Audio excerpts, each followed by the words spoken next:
listeners. Welcome to Grief Out Loud. Remember the last time you tried to talk about grief and suddenly everybody left the room? Grief Out Loud is opening up this often avoided conversation because grief is hard enough without having to go through it alone.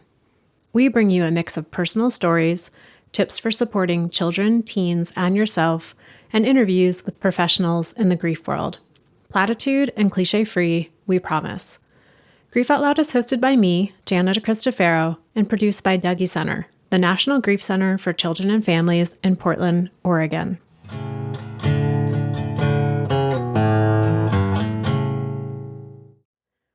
So it's close to the end of Women's History Month, and that seems like the perfect time for this episode to be out in the world.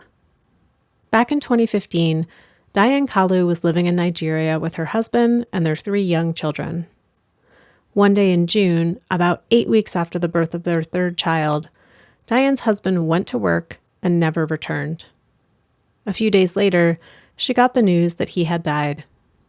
She was suddenly a widow, responsible for raising 3 children, all under the age of 5, on her own. To add to that difficulty, Nigeria is a country where there are still several widowhood customs and traditions in existence that are harmful to women. Thankfully, Diane had her mother to help her survive.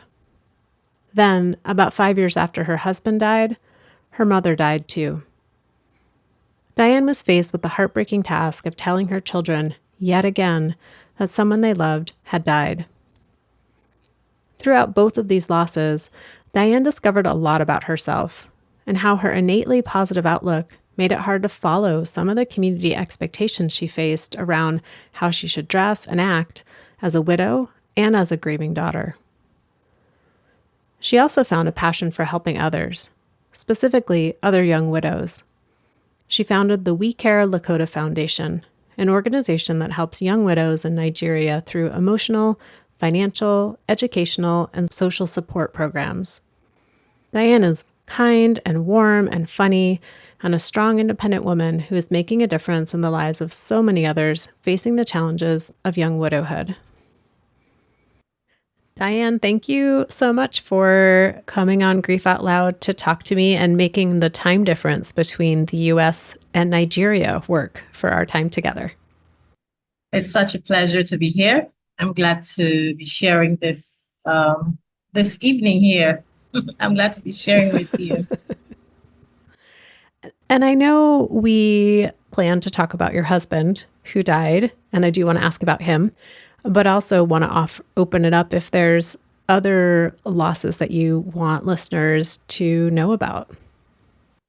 I'd like to talk about my mom because she was my favorite person in the world.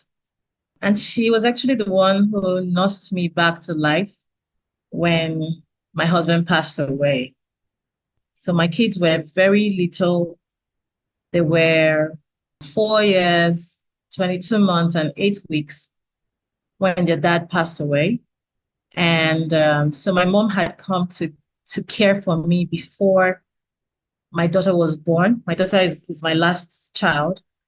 And so she lived with me for 3 years, for a couple of months before, she went back to her own house. She was my strongest support system. She helped me through my first few years, widowed. She ensured I was okay. She helped with the kids and all of that. So her death was one of the most devastating experiences of my life because it was very brief and sudden. She was ill for 10 days. The last I heard from her, I called her on the phone and asked her because we weren't in the same state, in the same city. So we had to talk over the phone. And I was also making plans to go see her. And she just kept saying, "Don't worry, I'm fine. I'm not going anywhere. I'm still here. I still have a lot of time to spend with you and the kids." And that evening, my auntie, who was caring for her in the hospital, calls me on the phone, and I was yapping away, telling her I'm sure she's going to be fine. She assured me she's going to be fine. She's going to be okay. And then she just says, she's gone. I'm like, what? What are you talking about? She says, she's gone. Your mom is gone. Her voice kept ringing in my head, like, how? This is just barely 5 years after my husband passed away. I was just getting a breather from this whole experience, and this happened. It was it was the most painful experience beyond anything I have ever, because I wasn't expecting it. Although my husband's death, I wasn't expecting it either, but because her death reopened an old wound in a different way. It was a different kind of, I don't know. I keep saying that the death of a parent is different from the death of a spouse, especially a loved parent, because she poured herself into myself and myself and my siblings. So her death shook us. That was 3 years ago. Yeah, 3 years ago. And up till now, we haven't been able to, get a hang on things. Everybody's still, trying to make sense of how did it just happen? How can you just leave this big vacuum and leave all of us without, no explanations, nothing? And of course, my dad lost it. He lost it and went into depression and just so it's been a whole lot handling her death. I think also because I had experienced Leslie's death earlier, my husband's death, it kind of guided how I grieved her, her death, how I grieved it, how I mourned for her. So, for example, over here in Nigeria, when someone dies, everybody has something to say to you. I don't know if it happens in America, but here everybody has something to say to you. And I know it's from a good place. They're trying to make you feel, good about yourself or trying to comfort you in some way, but sometimes it doesn't help. The words don't mean anything. They don't make sense, especially if I know you have never worn my shoes. So your words are empty. And sometimes, it's just annoying, at that point. But here, because respect is a big deal here. So when they call you on the phone, you have to listen through, they're saying things like, you're the oldest, you have to get it together, should expect you to get it. I mean, she's barely 24 hours dead, and you're asking me to hold it together. How in the world am I supposed to do that? Right? Hold it together. You're the oldest. You need to bring your siblings together. You need to make it work. I'm like, I haven't even gotten myself together. I haven't even gotten to tell my kids because they were very fond of her. I haven't even gotten I haven't even gotten a hang on what's going on. And then all these people are calling. I'm giving you jobs to do. Yeah, they have to call your siblings. You have to gather them. You have to do this. You have to. So, one of the things I did was I stopped taking the calls. So every time you call me, I send you a text message. I can't come to the phone right now. Drop a text message. They got offended. A lot of them got offended by that, but it helps me. It helps me keep my sanity. So that's something I miss her so much. I wish I could give 1 hour just to just to spend it with her. So yeah, that's about my mom's death.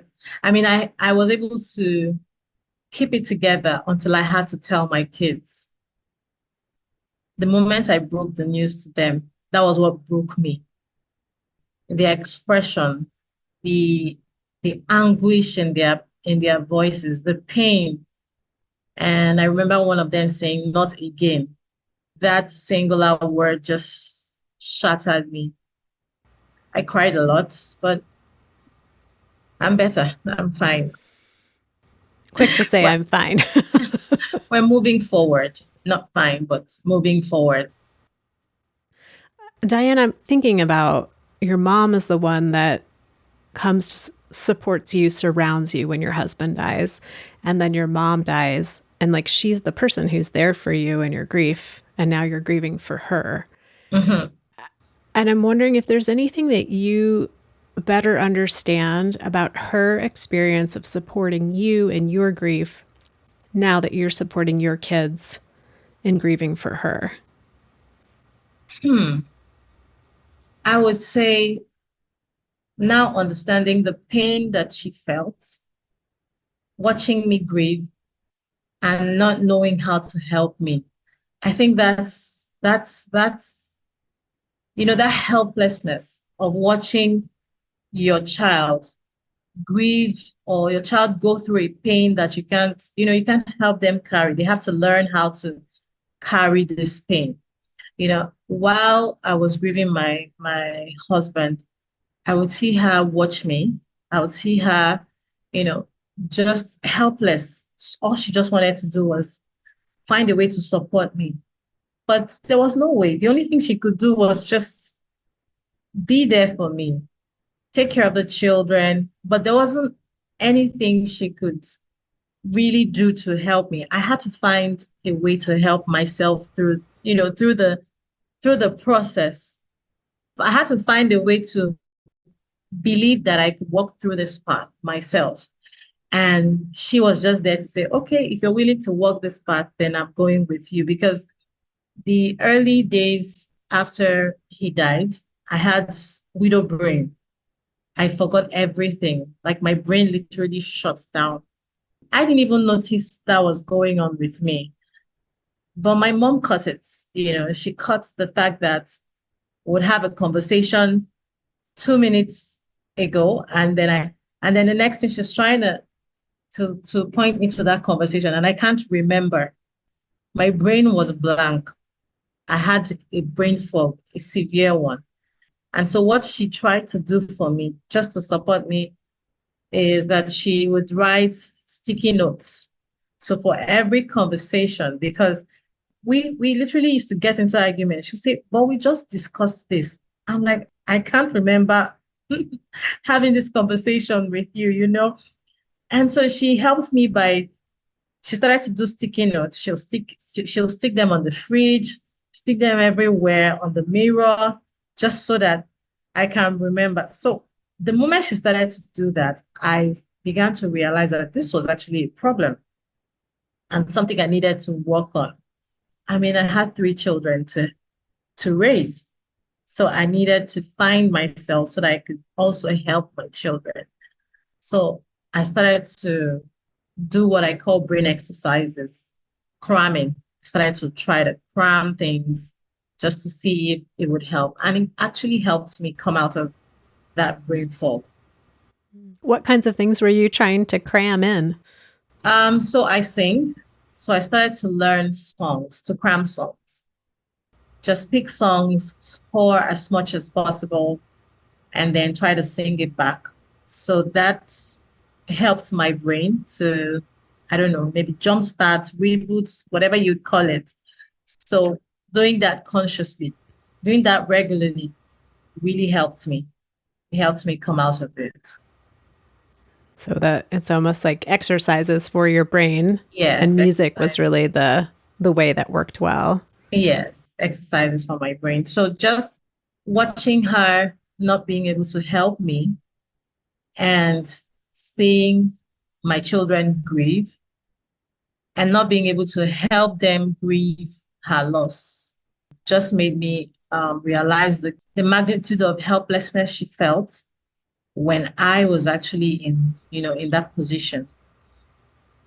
It's making me think about this idea that when we're grieving, it's almost like we have to build a house, and we're the only one that can build that house, but the people around us can help us by bringing us tools and materials and maybe handing over some blueprints and a snack and some water. And it sounds like your mom was really skilled at bringing you the supplies you needed so that you could build that house. Yes, I always say that love is stronger than death. And I mean, her love and the love of the people who were around me at that time. I had like church members come around, try to help. I think that shaped my healing process. It shaped the way I looked at life post loss. I always say that usually the first encounter someone has after loss determines sometimes how they process the grief. So because I received a lot of love, a lot of support, it made me a much more tender person, a much more compassionate person, someone who could receive love. I learned to receive a lot of love and also learned how to give it, to give it out. Could we talk for a moment about what are some of the unique obstacles and challenges that exist for widows in your country, in Nigeria? Oh, there are lots. There's so much. I always say that sometimes we're being oppressed by our dead ancestors. And that's because we have all these customs and traditions that are perceived to be what our forefathers practiced. And these customs and traditions were not favorable to women. So there are a lot of harmful widowhood practices like drinking corpse water. Like they'll wash the corpse and ask some women to drink it in some part. Or, rituals like sitting up 12 nights just to breathe, the husband. I mean, there are so many harmful widowhood practices in different areas, but I didn't experience any of that. But in my community and with the women I've worked with over the years, you would see them shaving of hair, isolation, wearing specific color of garments after loss. That I experienced. Some people felt I should have been wearing black all through. In certain cultures, there are people who believe that after the loss, you're to stay indoors for 40 days and not come out. So, and I keep asking them, if I sit indoors for 40 days, is it going to bring him back? If I wear a certain color of garment, is it going to bring him back? It's not going to bring him back. He's not going to come back. So why don't you allow this widow or this person to go through their grief to kind of find their way through this journey? It's already had enough. Why are you making it much more difficult, for them to go through? So there are a lot. Shaving your hair without your permission. That's another one and there are several of them they should be abolished. Are there any similar rituals or practices for men, or is it specifically for women who have had husbands die? Well, for men, it's a bit lenient. Men have it much more simpler, much more milder than women. That's why I said usually these harmful widowhood practices they aren't favorable to women. They're usually things that would harm the woman. And to think about the fact that she's the one with the children, she's the one to care for these young ones when their father is no more.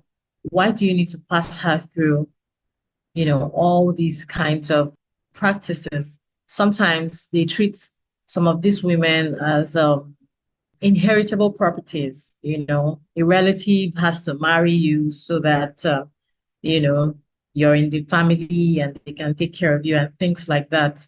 But for the men, it's not. They have it easy. They have it much more easier than women. Some of the ones you're describing seem, in a way, there's like the personal harm, but then also like an isolation piece of like cutting people off from community. And I wondered for you, in not doing them, did you also experience repercussions for not doing some of those rituals that cut you off from community?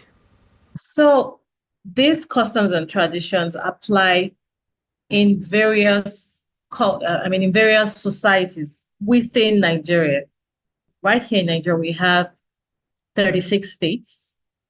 These 36 states fall under different geopolitical zones.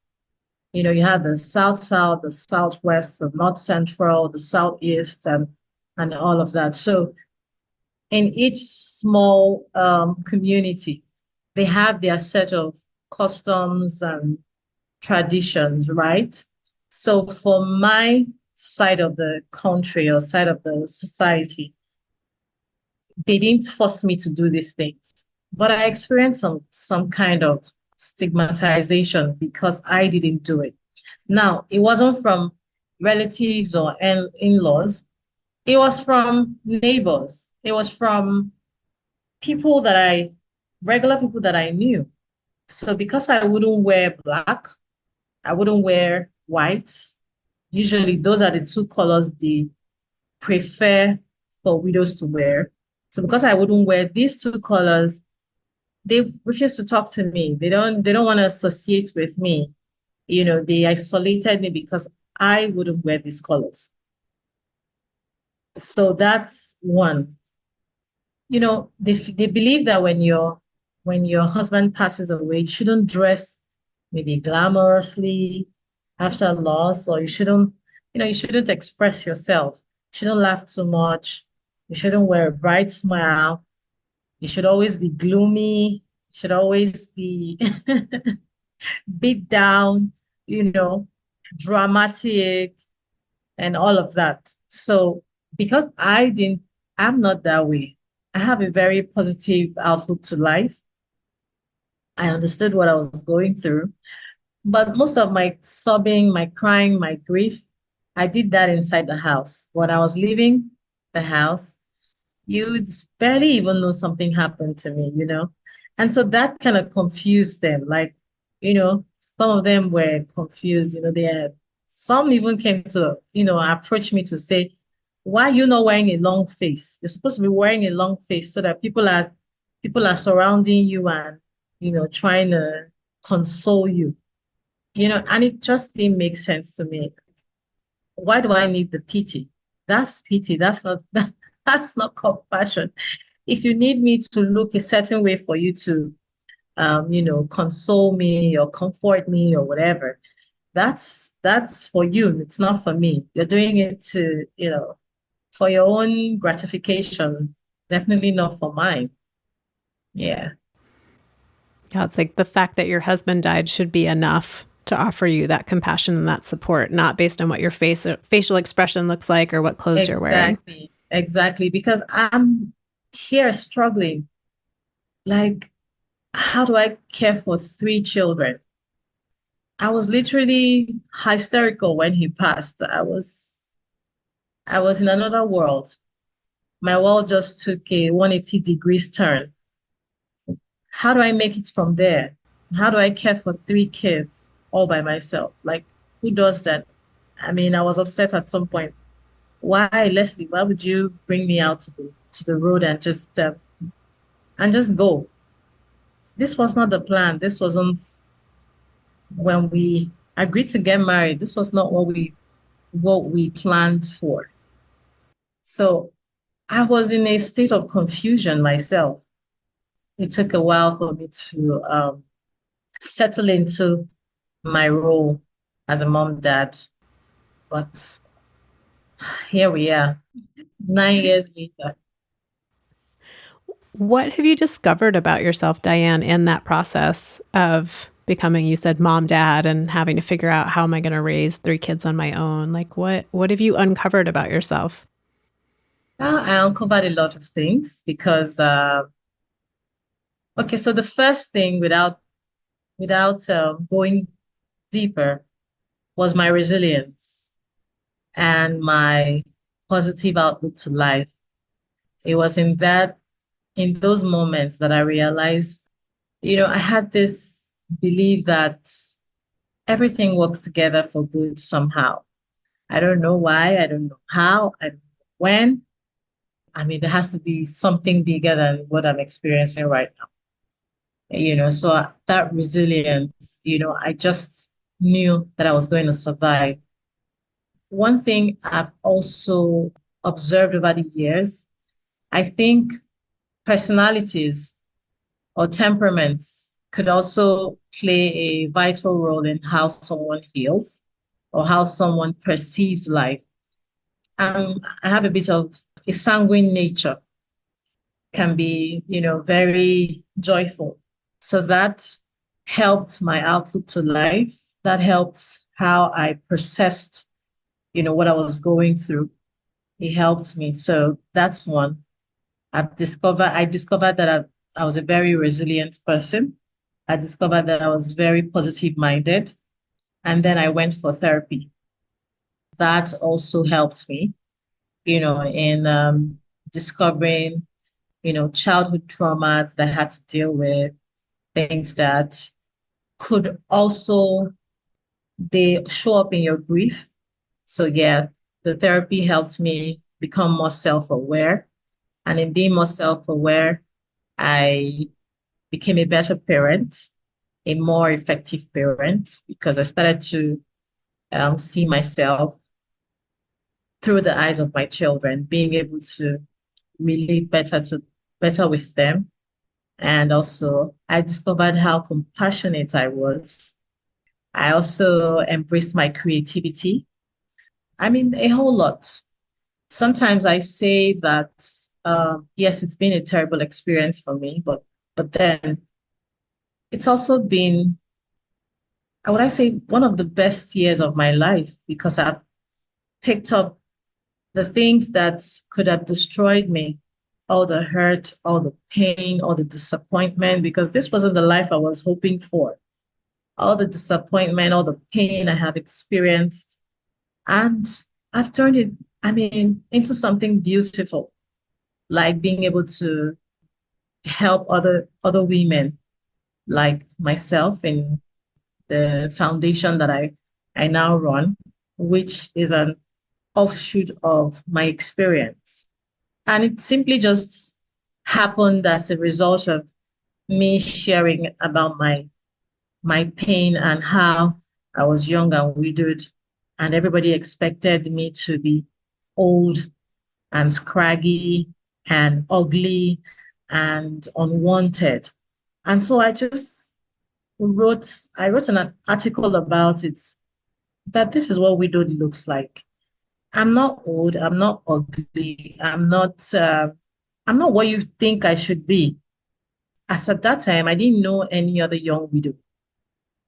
I didn't know any other person that was young and widowed. So it was frustrating to see people wanted me to be a certain way. And I didn't want to conform. I didn't want to conform to the stereotype. I wanted to break out of that. And so by the time I put out that article, a lot of people reached, a lot of women who had been hiding, their pain, who didn't have a way of expressing themselves. And, they sent me messages and like, wow, you said what has been on my mind. Wow, you're so brave, you're so bold, you're so courageous. I'm like, okay, so this is something that should be looked into. And so that's how the foundation was born. Before we go even more into the foundation, let's just pause for listeners to catch up and tell us a little bit like what's the name of the foundation and what's the work that you do with them. Okay, so the name of the foundation is WiCare, WiCare Lekota Foundation. So we cater to women, we empower women, but we primarily focus on young widows and their children as a result of my own experience. So in the foundation, we provide supports beyond the grieving process. We provide empowerment for their businesses because Usually, most of these women they're stay-at-home moms. So their husbands are mostly the breadwinners. And sometimes when the man passes away, the in-laws, the relatives come to take everything from them. So they are left with nothing. And so they have to start all over again with young children. We try to raise funds for, them, for those of them who want to go into small scale businesses. We help to raise funds for them, and we help to provide them monthly support, just something to support them in the meantime while they transition, like a transition support fund, just to help to stabilize them as they reintegrate. We help with the education, because here in Nigeria, we don't have any support for widows, single moms. You're on your own. You have to fend for yourself, and survival of the fittest and all of that. So we help to provide that. We also provide counseling. We have some organizations that we partner with that can help to, talk to them if they need, some kind of, emotional support. And then we also provide advocacy. We have some lawyers that work with us and to help provide advocacy. And then also for the moms, the young widows, some of them aren't educated. If you want to, further your education, improve your, have a career of some sort. I mean, we do a whole lot of stuff. We have mentoring for the boys. So all of this stems from my experience, right?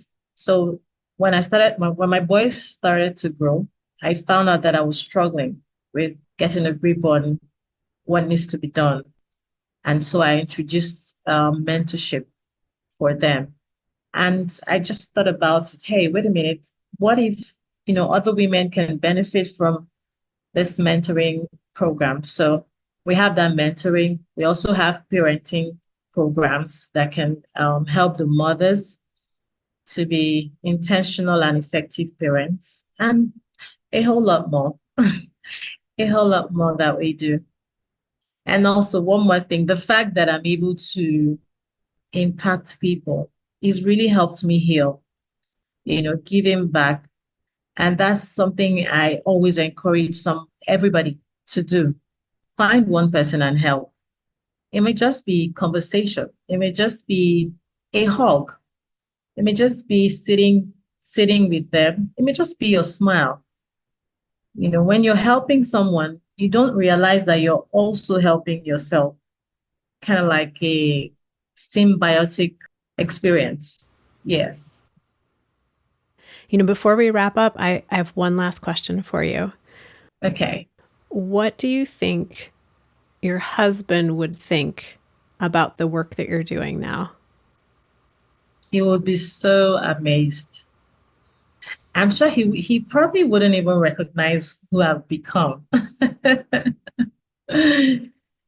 Yeah, I think about it all the time. Like if you were to meet me now, I'm so different from the person he met 14 years ago. I'm a very different person. I'm not the same girl. I'm not the same woman who gave birth. I've transitioned, I've evolved to this person I am now. So he's gonna take a step back and just observe me and be sure he's seeing right, first of all. And of course be definitely proud of me. Somehow, sometimes I say I don't even know how I got here. Sometimes when I look at the pictures of my children growing up and where they are now, I have a teenager and two preteens. I don't even know how I got here. It's been a long, hard road, but I'm also proud of myself.